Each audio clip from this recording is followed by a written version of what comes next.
Mr. Campbell tweeted, "Wow. Humphrys on over 50 grand a month. Does it get included in official leave spending?" BBC News. Sarah Montague, incandescent with rage over BBC Radio 4 pay. The BBC Radio 4 presenter admitted she was incandescent with rage when she discovered she was getting paid less than her co-hosts. Mrs. Montague wrote in the Sunday Times she felt her £133,000 salary subsidised other people's lifestyles, as she was the only Today host to not appear on the BBC's list of this earning more than £150,000. Co-host John Humphrys earned between £600,000 and £649,000 last year. Getty. BBC Twitter. Alastair Campbell laid a savage attack on John Humphrys. Mr. Campbell ripped into Mr. Humphrys in a blog on his website on Friday, accusing the BBC for having an agenda. He wrote, "Whether through John Humphrys and the Today programme, or the news judgments of BBC editors with an agenda against stories deemed bad for Brexit, nobody can say the Brexit agenda does not get a fair hearing." Mr. Campbell goes on to say, Humphrys and co. do not get to say where the Brexit debate starts and ends in terms if and when it is happening. He said, "It is not a question of if but when. That is BBC policy, but that makes the BBC part of the government. Brexit means Brexit, at any cost, yet Parliament has not had the say it has been promised.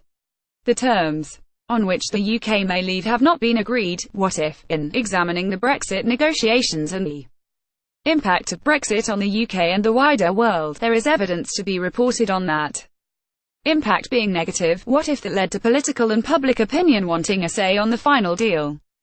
As is entirely feasible and would also be entirely democratic, no matter how often Humphrys and co. say it wouldn't." Wow. Humphrys on over 50 grand a month. Does it get included in official leave spending?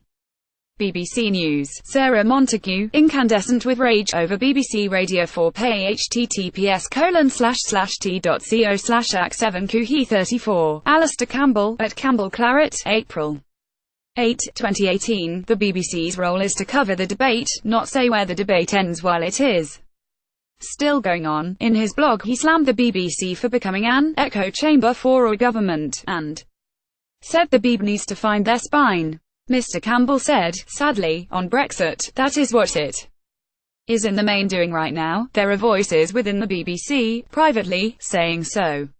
They need to find a spine too." Getty. BBC Twitter. Alastair Campbell also ripped the BBC if they, either the ideological or the weak, seriously think the hard right forces now pushing hardest for hard Brexit will protect and nourish the BBC once their work is done. They are naive in the extreme. Far from saving them, their supine stance on Brexit could be the destruction of them. And the weak in the mix will have nobody to blame but themselves. Last month, it was announced Mrs. Montague is to leave Today to host World at 1, but it was unclear if she will get a pay rise.